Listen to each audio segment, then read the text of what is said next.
Sunod, mga kababayan, nako po, eto na. Cheese Escudero. Hala. Cyber you, may love shoutout. Cheese Escudero. Nako, papa-imbestigahan din. Hala ka, Jose. Ang daming senador na masasangkot. May pasabi-sabi pa si Joel Villanueva, wala sa Senado yan. Ni isa sa mga senador hindi naglilink dyan. Kongreso lang may ganyan. Ano ito? Ano ito? Cheese Escudero. Nako, mga kababayan, paiimbestigahan ng Comelec. Nako po, Diyos mio Marimar, Cheese Escudero. Ano ba ito? Diyos ko po. Ito, totoo to mga kababayan, walang ano dito, kwento. Ito na. Wait lang, may ads lang ha. Ma'am Lisa Shar, may galab shout out. Ito, may ads lang mga kababayan. Buti yung ads, walang tunog. Ito, may tunog na. Hi, Diyos mio Marimar. Hindi pa masabi ng Comelec ang pananagutan ng umano'y mga politikong tumanggap ng donasyon mula sa mga contractor. Pero sino ba yung politiko na tumanggap ng donasyon? Di ba si Cheese Escudero, 30 million? Inamin naman niya na kaibigan niya. Noong 2022, nagbigay sa kanya hindi ko alam. Anong pangalan nung si Piliedo nun?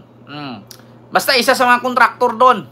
Comelec, iniimbestigahan ang mga kontratistang nagdonate sa ilang kandidato noong 2022. So, 4 pala na senador ito na nakatikim ng donasyon mula sa mga kontraktor. Ito, gusto ko lang linawin mga kababayan.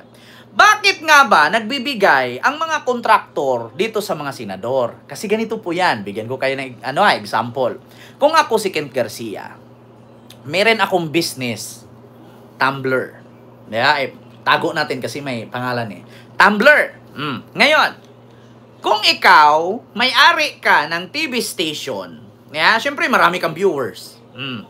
So, magbibigay ako sa'yo ng pera para i-promote mo yung Tumblr ko. Para dumami ang sales ko, magbayad ako sa'yo. Ganon din ang kalabasan sa mga kontratista. Bakit?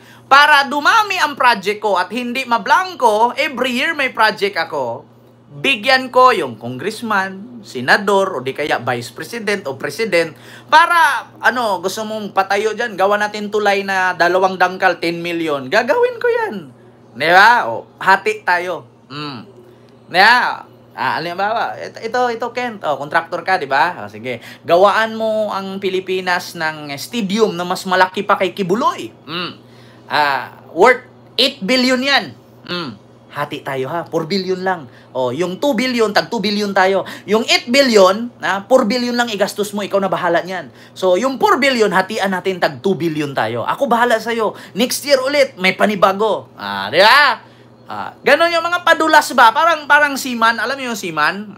Hindi lahat po na nakapagtapos ng seaman or nautical ay nakakasampa agad sa barko. Yung iba, kailangan mo ng padulas. Para instead na panghuli ka sa pila, mauuna ka. Bakit? Kasi may padulas. Ganon yan. So ngayon mga kababayan, labag pala ito sa Comelec. Bakit nga ba? Kasi ayon sa Comelec Election Code, na kapag itong isang kandidato ay tumanggap ng donasyon mula sa mga kumpanya, sa mga dayuhan o sa mga ay bawal po yun. Lalong-lalo na't may connection sa gobyerno kasi may tinatawag po yung conflict of interest or change. Yung mga ganon, utang na loob, credit inside sa English. Ito na. Pero pagtitiyak ni Chairman George Garcia, iniimbestigahan na nila ang issue. Narito ang agenda report ni Joe. Si Lubiano.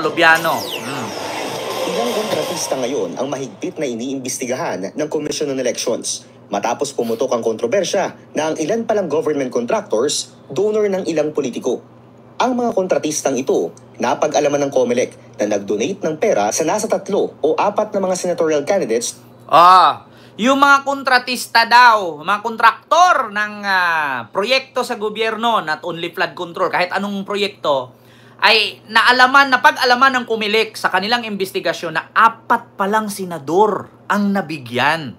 So nakita naman natin na si Chis Escudero yung unang sinabi ng Bilyonaryo News na tumanggap ng 30 o 35 million, correct me if I'm wrong, na bigay galing sa kay Lubiano, no? Itong isang kontraktor.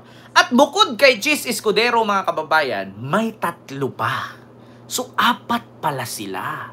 So sino kaya ito? Oy, mga senador, balato naman. Baka naman pang gasolina lang. Pang wifi lang. Oh, hina na ng internet ko. Hindi natin malalaman yung mga baho ninyo. Dunit-dunit din. Hindi yung bubulsa nyo lang. Mamigay na. Share your blessings. Di ba? Noong 2022. Initially, may nakita sila na maaaring hindi po kandidato, hindi po mga nakaupo na senador. Ang sabi natin, mga contributors, donors na mga kumandidato sa national position. At sinabi natin 3 hanggang 4 na mga kandidato yan na maaaring nakabenepisyo o nabigyan ng contribution ng mga campaign donors na mga kontraktor. Matatanda ang una ng umamin si Senate President Chis Escudero na tumanggap siya ng 30 million pesos worth of campaign donation kay Lawrence Lubiano. Nako! Si Lubiano ang may-ari ng Centerways Construction and Development Incorporated na may hawak ng majority of flood control projects sa probinsya ng Sorsogon. Iyan ang baluarte ng mga Escudero. Una nang nag-issue ng statement sa Lubiano at sinabing nagbigay sila ng donasyon kay Escudero dahil sa mahusay na track record dito sa public service. Pero ayon kay Comelec Chairman George Garcia, kung pagbabasehan ng Omnibus Election Code Section 95, donors daw ang may malinaw na paglabag sa batas. Ang liability ng politikong tumanggap hindi pa raw agad madedetermine ng komisyon at kailangan pang sumailalim sa masusing investigasyon. Sa provision ng Section 95, letter C ng Omnibus Election Code ay patungkol sa prohibited contribution. Ibig sabihin, ang pinagbabawal doon at ang pwedeng maparusahan ay yung mismong nagbigay na kontraktor na nangungontrata sa pamahalaan. Kung mismong yung binigyan na tumatakbo ay liable, hindi pa po namin yan nadidiscuss at wala pa po kami sa puntong yan. Hindi pa tinukoy ni Chairman Garcia kung sino ang mga kontraktor na nakitaan umano ng link sa ilang 2022 senatorial candidates. Patay! Paglilinaw niya, kailangan pang makitaan ng solid evidence kung talagang naimpluwensyahan ng isang donor ang mandato ng isang elected public official. Halimbawa na lang ay kung biglang dumami ang mga kontratang hawak nito matapos mahalal ang isang politiko. Dagdag pa ni Chairman Garcia, hindi limited ang kanilang investigasyon sa mga nanalo. Basta raw ay kumandidato, sakop ng kanilang jurisdiction. So ngayon mga kababayan, according kasi kay Romulo Macalintal, no, dating Attorney Romulo Macalintal, sabi niya, kung sakali man na napatunayan na isang politician ay tumanggap ng donasyon mula sa kontraktor ng gobyerno, ay maaari daw patawan ito ng 1 hanggang 6 na taon na pagkakakulong itong politician. At bukod doon, ito dahil matatanggal sa posisyon kung anuman ang kanyang posisyon, or halimbawa mayor siya, congressman siya, gobernur siya, or senador o president, vice president, no? Actually, ang president mahirap po kasi may immunity yan eh. Vice president, senador pababa. No, mula sa vice president pababa, may possibility na matanggal sa posisyon at makulong ng 1 hanggang 6 na taon. Kasi ito po ilabag sa Omnibus Election Code.